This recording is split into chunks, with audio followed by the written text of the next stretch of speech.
Welcome to Asian ID. The moment the urban romance drama Heartbeat reads, no reply appeared on the screen. It did not feel like a simple love story anymore, did it? It felt like standing alone in the middle of a crowded city while thousands of unread emotions rest against your chest like cold rain, didn't it? At first glance, the drama looked like another sweet modern romance filled with misunderstandings, accidental encounters, and carefully scripted chemistry, didn't it? Yet the deeper the story unfolded, the more it resembled a scar that had never fully healed beneath society's glittering surface.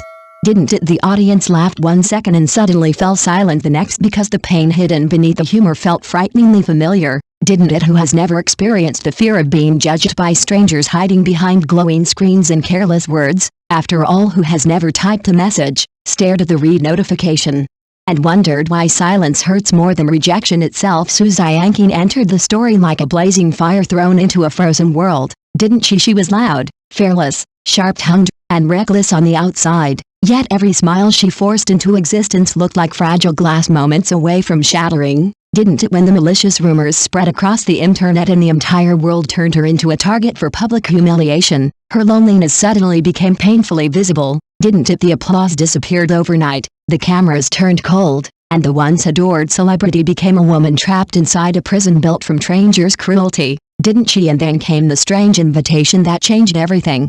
Didn't it? A mysterious mother offered Hae-in a chance to reclaim her innocence, but only if she could heal a silent painter named Shenji. Wasn't that an impossible gain at first?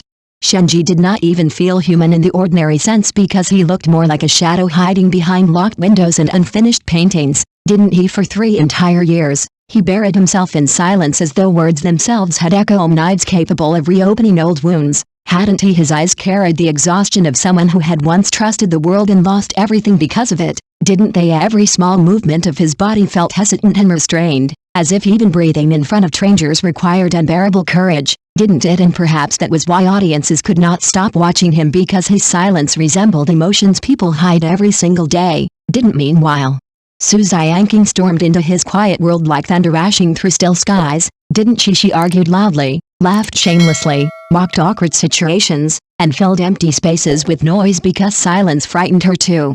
Didn't it? Wasn't it fascinating how 2 broken souls could express pain in completely opposite ways while still understanding each other more deeply than anyone else? One fought the world with endless words while the other escaped it through endless silence, didn't they? Their relationship did not bloom gently like flowers beneath warm sunlight because it grew through misunderstandings, emotional collisions, and moments of unbearable vulnerability, didn't it? The comedy scenes made viewers laugh naturally because they were born from personality clashes rather than forced jokes.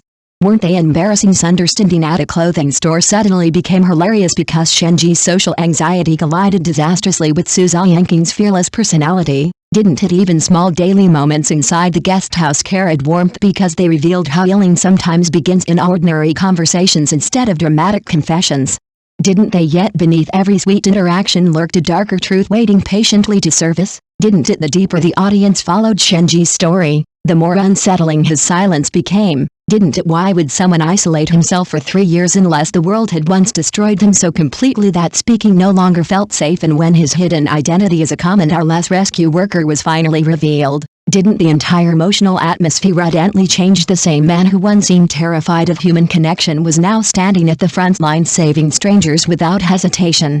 Wasn't he? How could one person appear so fragile and yet possess such terrifying strength at the same time? That contradiction became the drama's greatest emotional weapon because it forced viewers to reconsider how easily society misunderstands quiet people, didn't it? Perhaps the loudest cries for help are not spoken aloud at all.